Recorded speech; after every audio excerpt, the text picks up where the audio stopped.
Jika Anda berada pada level ini, saya ucapkan selamat kepada Anda.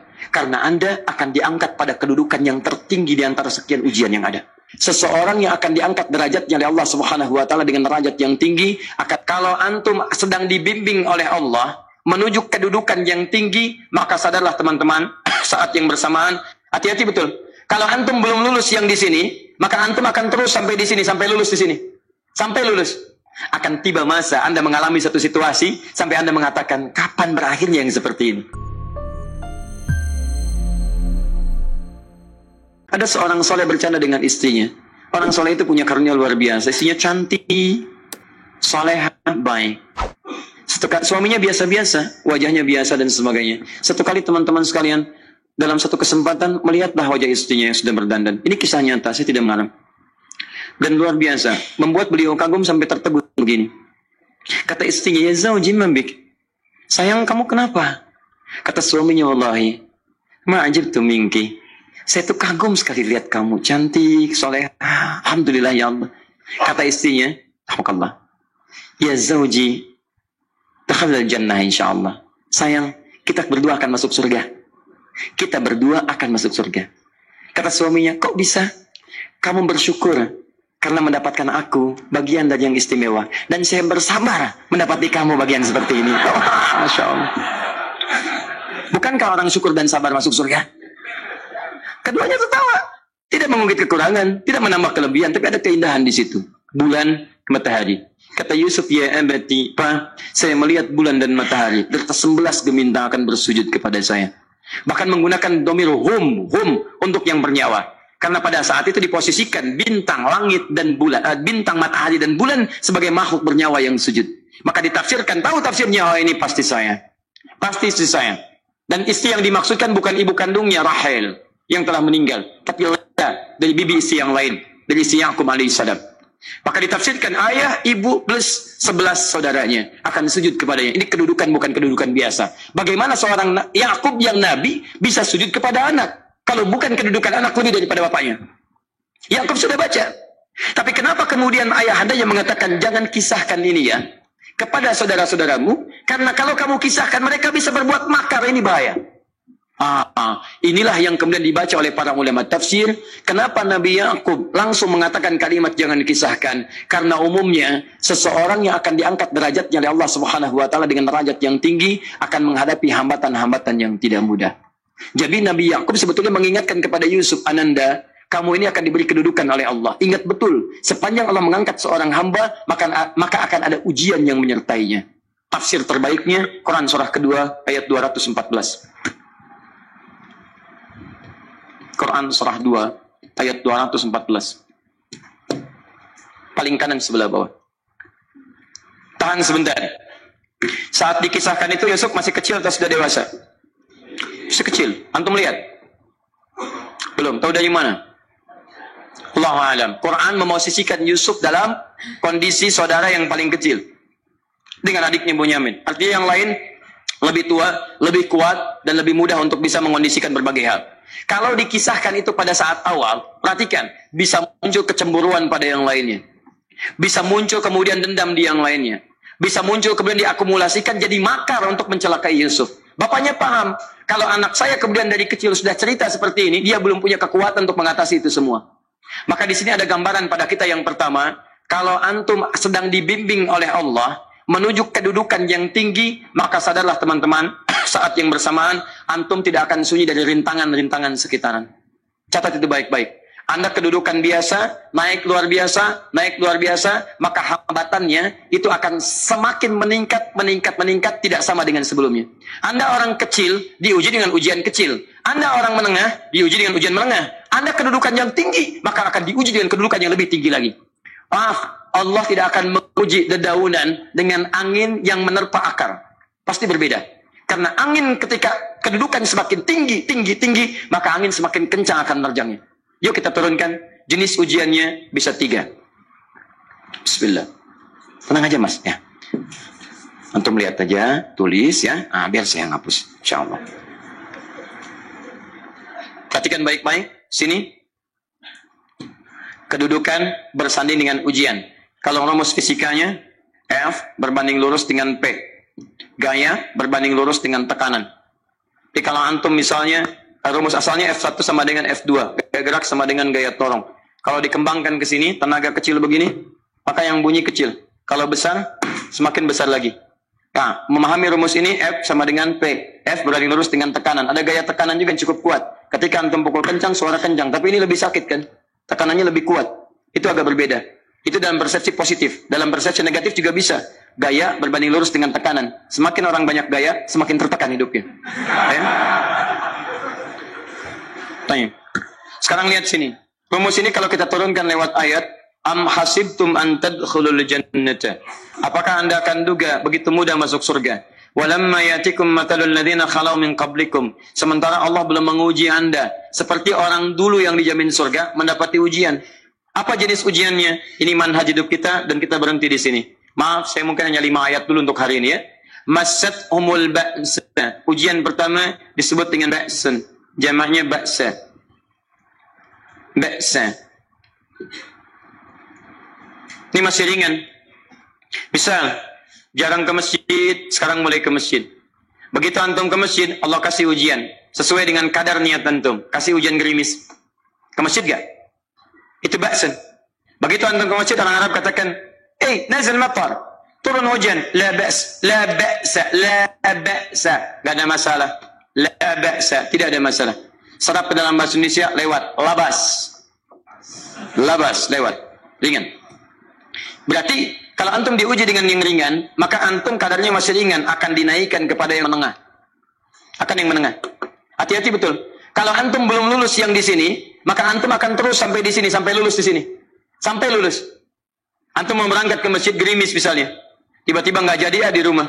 Istri antum mengatakan, Pak kok nggak ke masjid? Hujan mah, kan cuman gerimis. Takut teriak, Masya Allah. Padahal antum misalnya belum kuat untuk berangkat. Maka antum akan terus diuji di sini. Lihat rumusnya, Quran surah kedua ayat 286. La yukallifullahu nafsan illa. Allah tidak akan pernah menguji seorang hamba di luar kadar kemampuannya. Jadi kalau antum masih ujian yang ringan, antum diberikan yang ringan. Antum naik menengah, diberikan yang menengah. Antum naik lagi level tinggi, diberikan ujian yang berat.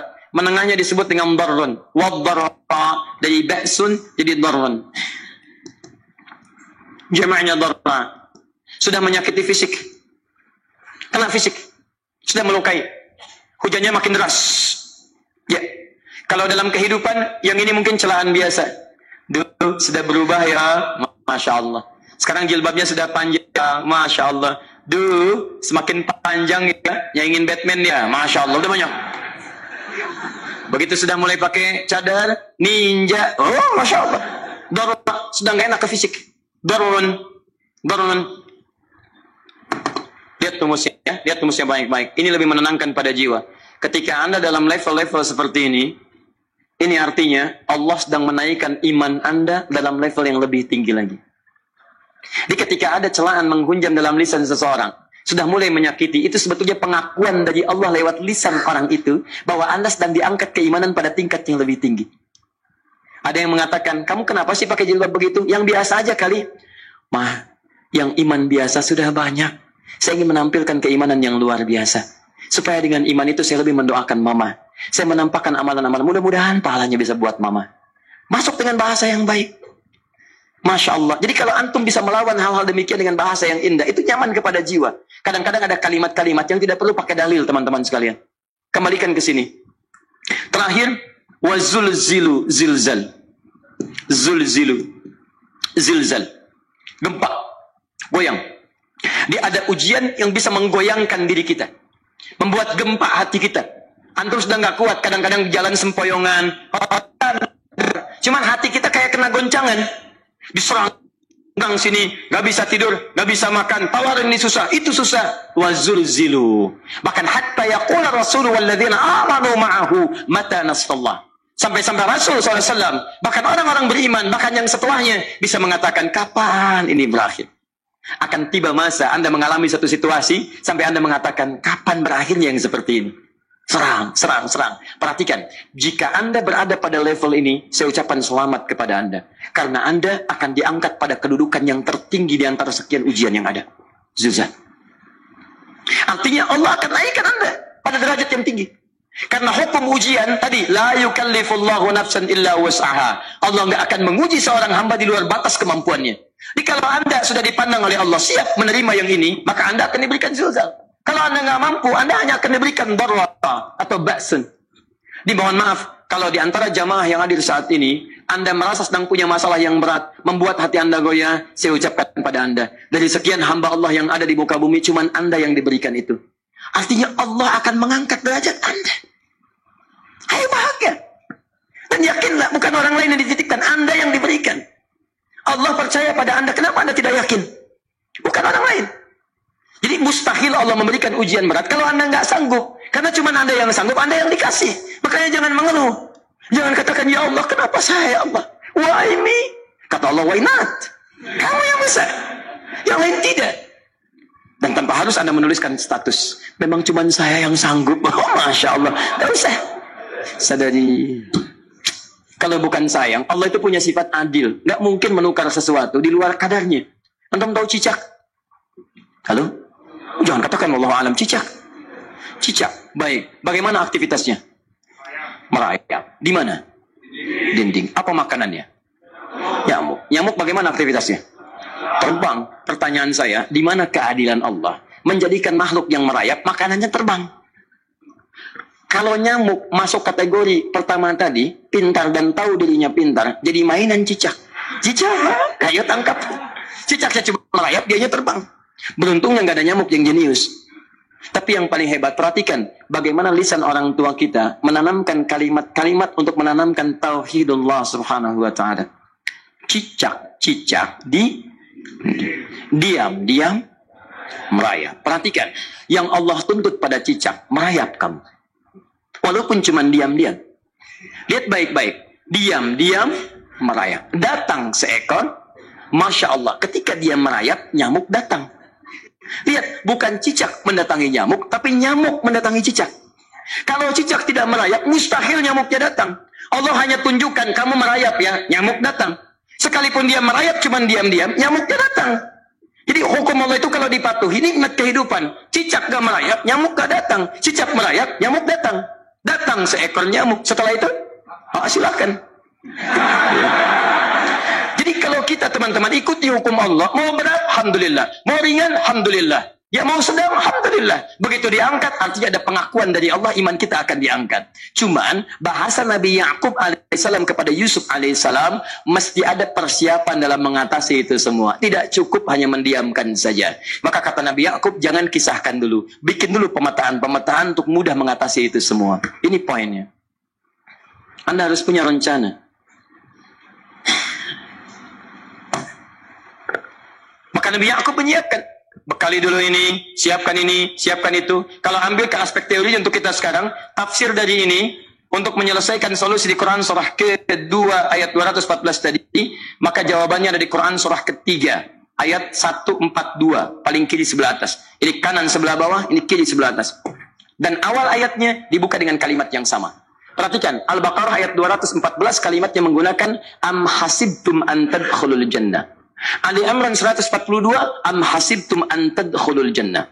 Yang Al-Baqarah itu ujiannya walamma ya'tikum mathalul ladzina khalau min qablikum masathumul ba'sa wad-dharra waz-zulzilu. Yang Ali Imran itu solusinya. Am hasibtum an tadkhulul jannata walamma ya'lamillahu alladzina jahadu minkum wa ya'lamas sabirin. Saya tutup sampai sini dulu. Teman-teman perhatikan, walamma, sedangkan Allah ya'lamillahu alladzina jahadu minkum, belum melihat kesungguhan Anda untuk mengatasi berbagai persoalan kehidupan itu. Kalimat jahadu, akar katanya dari kata al-juhdu. Serius, sungguh-sungguh. Jadi kalau persoalan Anda ingin segera selesai, Anda mesti serius. Hei yang sedang kuliah, kalau mau cepat selesai kuliahnya, serius belajarnya. Pahami dengan baik. Kalau Anda nggak pernah serius, bagaimana bisa menyelesaikan pelajaran dengan baik? Hei yang sedang berumah tangga, kalau ingin baik rumah tangganya, serius dalam berumah tangga. Keluarkan hukum-hukum Allah, terapkan dalam kehidupan rumah tangga. Anda akan mendapatkan manfaatnya. Hei yang sedang berbisnis, serius dengan pekerjaan. Karena hanya orang serius yang bisa menghasilkan kekayaan-kekayaan yang terbaik. Serius dalam ibadah, karena ibadah melahirkan keberkahan dengan kekayaan yang Anda dapatkan dari titipan Allah Subhanahu wa Ta'ala. Ayo serius. Al-juhdu dibagi 3 bagian. 1, serius dalam merencanakan, disebut ijtihad namanya. Bikin rencana. Misal, maaf, tadi dalam keluarga, kalau diambil kedudukan Yusuf alaihissalam, antum tempatkan itu pada porsi pertama sebagai target. Misal, Yusuf diberikan kedudukan oleh Allah. Bagaimana anak saya punya kedudukan walaupun tidak sama dengan Yusuf alaihissalam? Cari, rencanakan, buat pemetaan. Di masa depan anak saya mesti punya kedudukan. Apa? Kalau dalam kedokteran, kedudukan dokter yang terbaik. Kalau dalam bisnis, pengusaha yang terbaik. Misal, kalau dalam pemerintahan, jangan tanggung-tanggung, jadi presiden, jadi ini, jadi itu. Anda turunkan kemudian pendidikannya dari situ. Ijtihad direncanakan. Masuknya lewat sini, lewat sini, lewat sini, lewat sini.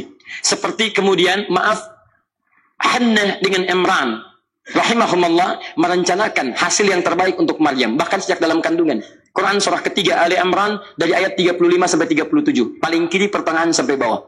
Idh qalat imra'atu Imran, Rabbi inni nazartu, bahkan nazar. Nazartu ma fi batni muharrara. Saya bernazar, anak saya yang lahir ini akan punya kedudukan dekat dengan Allah Subhanahu wa taala. Di sejak bayi direncanakan. Mau jadi apa? Setelah itu apa? Jihad. Jihad itu kesungguhan dalam mempraktekkan, mengaktualisasikan konsep yang sudah dibuat. Jangan sampai cuma berdoa, tapi doanya tidak disandingkan dengan ikhtiar, nggak nyambung. Makanya ketika lahir ada jihad, jihad dengan doa. Falamma wada'at saqalat rabbi inni wada'tuha untha, ayat 36-nya. Wallahu a'lamu bima wada'at wa laysa dzakaru kal untha. Lihat, wa inni sammaituha Maryam wa inni u'idzu bika wa dzurriyyataha minasyaitonir rajim. Doa. Setelah berdoa apa? Teruskan. Bagian akhirnya ayat 37-nya. Maaf teman-teman, tidak cukup dengan doa. Karena Maryam masih dekat dengan Allah, punya kedudukan, dia mesti dirawat oleh orang yang paling saleh. Cari Nabi Zakaria, orang saleh. Mesti merawat. Tempatnya masih netral dari keburukan, bikin mihrab. Jadi tempat dibuatkan, orang saleh merawat, doa dipanjatkan. Doa berbanding lurus dengan ikhtiar. Apa yang terjadi? Ayat 37-nya. Fataqabbalaha rabbuha biqabulin hasanin wa ambataha nabatan hasana. Maka Allah Subhanahu wa taala menerima usaha orang tua ini. Doanya diterima, ikhtiarnya diterima. Jadi kalau antum mengambil ayat tadi, diterapkan dalam kehidupan, rencanakan teman-teman sekalian. Anak mau sekolah di mana? Mau jadi apa? Turunkan ke bawahnya. Oh, dia mau jadi dokter, dokter yang hafal Quran, turunkan. Pendidikannya di sini, di sini, di sini, di sini, sampai paling kecilnya. Siapa gurunya yang dekat dengan Allah? Sekolah yang menjauhkan dari hal-hal keburukan. Sampai satpamnya soleh, securitynya soleh, koperasinya orang-orang soleh, gurunya orang-orang soleh. Hadirkan. Kalau ikhtiarnya sudah nyambung dengan doa, maka fataqabbalallah. Qabbalallah. Taqabbalaha rabbuha. Diterima Maryam, antum diterima. Di kadang-kadang yang nggak nyambung nih begini, doanya nggak nyambung dengan ikhtiar, itu masalahnya. Ya Allah mohon ya Rabb, jadikan anak saya rajin sholat, hafal Al-Quran, tapi ditempatkan di sekolah yang tidak pernah mengajarkan sholat, nggak nyambung. Ditempatkan di tempat yang tidak pernah mengajarkan Quran, tidak nyambung. Nggak ada kesamaan di situ. Maka Nabi Ya'qub alaihissalam memberikan gambaran kepada anaknya, nak, kamu akan punya kedudukan begini. Hati-hati, setiap ada kedudukan akan ada rintangan. Kamu harus punya rencana untuk merencanakan solusi-solusi terbaik untuk itu. Kemudian yang terakhir, ini yang paling hebat, mujahadah. Perjuangan melawan emosi. Karena tidak sedikit tantangan itu, maaf, yang berat itu bukan menghadapi fisiknya, tapi menghadapi diri kita sendiri. Mau ke masjid, malas, itu yang susah dihadapi dibandingkan dengan hujan. Hujan ada payung, malas mau pakai apa? Maaf, menurun, semangat turun, malas datang, kecewa datang, pesimis datang, lawan, namanya mujahadah. Gabungkan ketiganya, isi dengan sabar. Wa ya'lamas sabirin. Manhaj itulah yang diberikan kepada Yusuf, sehingga Yusuf nanti mengalami tahapan-tahapan kehidupan, sampai dengan beliau mencapai puncak tertinggi, disebut kemudian menjadi Al-Aziz, dan disitulah kemudian terbukti mimpinya, setelah 40 tahun atau 80 tahun disebutkan dalam satu riwayat, maka terbuktilah mimpi ini. Punya kedudukan, bapak ibunya, beserta saudara-saudaranya sujud di hadapan Yusuf alaihissalam. Teman-teman, ini baru 5% dari pengajaran yang ada di surah Yusuf. Masih banyak hal yang lainnya. Bagaimana ketika mohon maaf bertemu dengan saudaranya. Saya kasih bocoran sedikit. 10 orang rapat di satu tempat untuk mencelakai Yusuf. Setelah mereka menyimpulkan bapaknya itu lebih perhatian kepada Yusuf. La Yusuf wa ahabbu ilaina. Yusuf itu lebih dicintai dibandingkan kita pada diri bapak kita. Bapak kita salah nih. Bapak kita salah. Masya Allah. Bapak kita sesat nih. Ya, inna abana lafi dhalalim mubin. Bapak kita sesat banget nih. Salah bapak nih. Ya harusnya kita yang dicintai, kita lebih kuat. Wa nahnu usbah, kita lebih hebat dibanding dia. Rapat teman-teman. Yang hebat begini, 10 orang rapat diajukan usulan untuk membunuh Yusuf. Saya mau tanya pada antum, kalau 10 orang rapat, 9 mengusulkan A, Satu mengusulkan B. Kira-kira yang diterima secara quorum 9 atau 1? 9. Ini bisa tertukar. Tertukar. Pembunuhan diusulkan. 9 orang condong. 1 orang mengusulkan. La taqtulu Yusuf. Jangan bunuh Yusuf. Alqihi fi ghayabatil jubbi. Yaltaqithu ba'du sayyarah. Cukup lemparkan dia ke tempat gelap. Kemudian di tempat itu akan lewat para kafilah, dia diambil dan menjauh dari kita. Yang penting kan Yusufnya nggak ada, supaya dosa kita nggak berat-berat amat. Yusufnya ambil, itu kan tujuan kita. Lihat baik-baik. Biasanya setan kalau sedang melakukan sesuatu itu nggak akan nanggung. Nodong bisa pembunuhan, lempar bisa perampokan. Tapi ini yang aneh, kenapa 9 orang yang untuk membunuh itu tiba-tiba belok menyepakati rencana yang pertama? Yang 1 orang. 9 orang, 10 orang rapat, 9 punya A. Tiba-tiba yang 9 berpindah kepada yang B yang cuma 1 orang. Kenapa bisa terjadi? Ada rahasia di situ. Kapan rahasianya? Kapan-kapan kita bahas lagi. Ya. Karena tadi saya dikatakan jam 11 kurang 1/4. Ini sudah jam 11 lewat 1 menit. Ya, saya cukupkan dulu ya untuk sementara waktu. Allahumma bihamdika asyhadu an la ilaha illa anta astaghfiruka wa atubu ilaik. Syukran ala husni tiwamikum wa al-'afwu minkum. Assalamualaikum warahmatullahi wabarakatuh.